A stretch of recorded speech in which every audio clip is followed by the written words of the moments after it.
Bonjour, je suis Héloïse de l'école Les Mots. Je m'occupe de la programmation des ateliers d'écriture et aujourd'hui je suis avec Karine Valette pour vous parler de son atelier Se raconter dans un carnet d'artiste.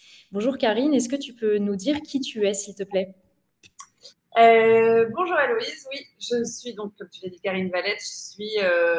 J'aime bien me définir comme une poète pluridisciplinaire dans le sens où, euh, au centre de mon travail artistique, il y a toujours les mots, toujours l'écriture. Et petit à petit, enfin, j'ai commencé depuis l'écriture, depuis toute petite, j'écris. Et puis petit à petit, en fait, il y a d'autres médiums qui sont arrivés. Donc, d'abord la reliure, ensuite la performance, ensuite la gravure, et aujourd'hui il y a du cyanotype, enfin voilà, en fonction de la broderie aussi que j'ai repris de mes grands-mères, etc. Et donc c'est pour ça que, en fonction des projets sur lesquels je travaille, je viens piocher dans une technique ou une autre. Donc je suis un peu une butineuse en fait, on va dire. Donc voilà. Merci Karine. Est-ce que tu peux nous dire depuis quand tu es artiste? Donc, comme je te disais, j'ai commencé à écrire quand j'avais de la poésie à 7 ans, un peu comme tout le monde en fait, pour une fête des mères, sauf que j'ai continué sur mon lapin, enfin bref, etc. Et puis après, en fait, je me suis formée en études politiques. J'ai fait l'école des hautes études en sciences sociales pour ceux qui la connaissent. Donc je suis plutôt politologue de formation, mais assez rapidement, j'ai commencé à collaborer avec des artistes visuels qui me proposaient, ou moi je leur proposais des collaborations en mots, en fait, des poèmes pour leurs œuvres. Et puis est arrivé le jour où on a décidé de monter une exposition avec des amis, tous artistes, et moi je suis arrivée avec mes 5 collaborations, enfin mes 4 collaborations pour eux. Et j'avais pas prévu le support, j'avais que les textes. Et du coup, il a fallu que je me lance parce qu'il fallait, comme c'était une exposition. Et voilà, et c'est à ce moment-là que j'ai compris que ben voilà, j'avais envie aussi que mes mots ils puissent être sur un support visuel. Et de là, c'est parti. Et ça, cette exposition, c'était en 2012, non, 2010, pardon. Donc ça fait 14 ans. Ok, merci 15 ans. Karine. Ça date. Ouais. Est-ce que tu peux nous dire quel est ton livre de chevet? Question un peu plus décalée.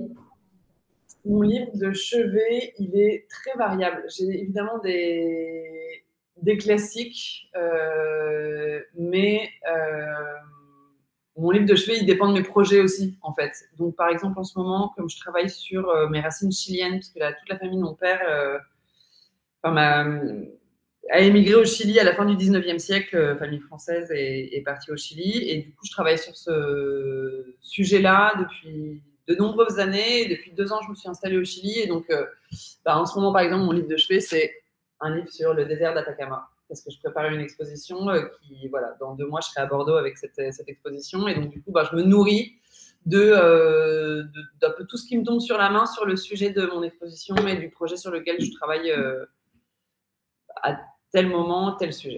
Voilà. Ok, donc tu animes chez Les Mots un atelier Se raconter dans un carnet d'artistes. Est-ce que tu peux nous dire d'où vient cet atelier? Pourquoi est-ce que tu l'as conçu? Cet atelier, il est vraiment à mon image, dans le sens où, en tout cas, à l'image de mon processus créatif, parce que, en fait, du coup, moi, j'ai commencé, donc, comme je vous disais, à écrire de la poésie.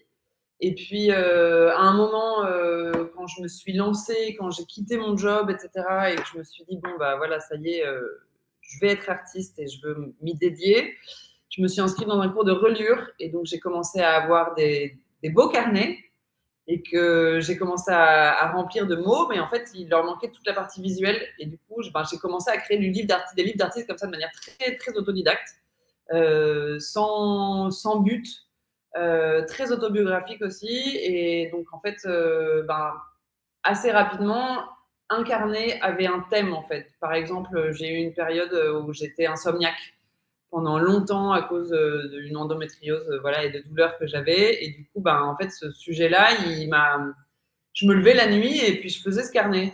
Et puis après, j'ai eu un autre carnet pendant le confinement, par exemple, où tout d'un coup, enfin le jour numéro 1 du confinement, j'ai commencé à écrire de la main gauche sans même me poser la question. J'ai pris un carnet que j'avais et j'ai commencé à écrire de la main gauche et j'ai écrit pendant 3 mois de la main gauche. Et voilà. Et donc en fait, ensuite, je me suis mise en contact. On est rentré en contact avec le PAN, qui est donc l'autre école avec qui on crée cet atelier. Et puis, on a fait des petits ateliers. Et à un moment, avec Juliette, je savais que voilà, les mots, c'était une école aussi qui avait été très proche du PAN. Et à un moment, avec Juliette, on s'est dit, bon, bah, il est temps d'appeler les mots. Et voilà, et c'est ce qui s'est passé l'année dernière. Et donc, on a dessiné tout ensemble, on a imaginé ce cours de 8 séances qui a eu une première, c'était en 2023, si je me souviens bien. On a eu une première édition. Et, et voilà, d'où est-ce qu'il vient. En fait, il vient vraiment de ma propre expérience du livre d'artiste. Merci beaucoup. Est-ce que maintenant on va plonger un peu plus dans l'atelier? Est-ce que tu peux nous dire ce qui s'y passe concrètement? Alors concrètement, c'est vraiment un mélange d'écriture et de recherche visuelle, graphique. Il y a quelque chose qui est important pour moi, c'est que moi, j'impose pas de sujet.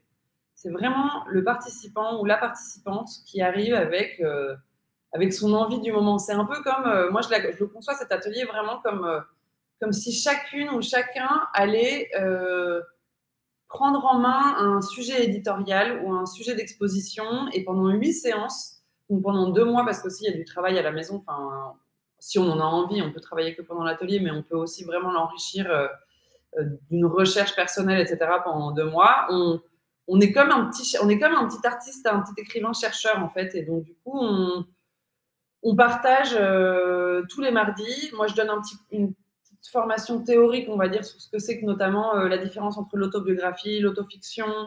Je donne des références de grands livres d'artistes aussi que je montre à l'atelier, dans l'atelier, pour que vous ayez des références aussi visuelles pour ceux qui n'ont pas l'expérience, par exemple, qui sont pas, parce qu'il y a pas mal de gens aussi qui ne sont pas artistes dans ces cours-là, même la majorité en réalité.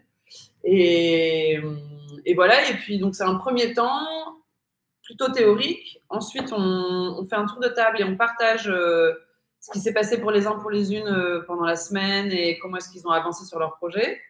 Et puis après, il y a un temps de création long. C'est pour ça que l'atelier dure 3 heures chaque semaine où chacun se dédie à son projet. Et moi, je suis là pour accompagner en fonction des questions et des demandes et de ce qui surgit sur le moment. Ok, hyper clair. Est-ce que tu peux nous dire maintenant à qui est destiné cet atelier? Qui peut s'y inscrire? Ben, vraiment tout le monde. C'est pas très original comme réponse, mais ça s'adresse aussi bien à une ou un artiste qui aurait envie de travailler un livre d'artiste sur un projet qu'il a déjà élaboré, par exemple, et qui viendrait avec les photos d'un projet, ou qui viendrait avec les photos d'une exposition, ou qui voudrait compléter une exposition, ou un écrivain qui voudrait compléter d'images, enfin voilà, ou en faire une version, je sais pas, un recueil de poésie qui voudrait illustrer, etc. Enfin voilà, ça peut être quelque chose comme ça d'assez défini, assez artistique. Ou alors ça peut être vous et moi avec d'élaborer et de créer et de jongler autour des mots et autour d'un sujet. Le sujet, il peut aussi être défini au moment de l'atelier. Il n'y a pas besoin de venir avec un sujet et il n'y a pas besoin d'avoir pris des ateliers, d'avoir suivi des ateliers d'écriture ou d'art plastique.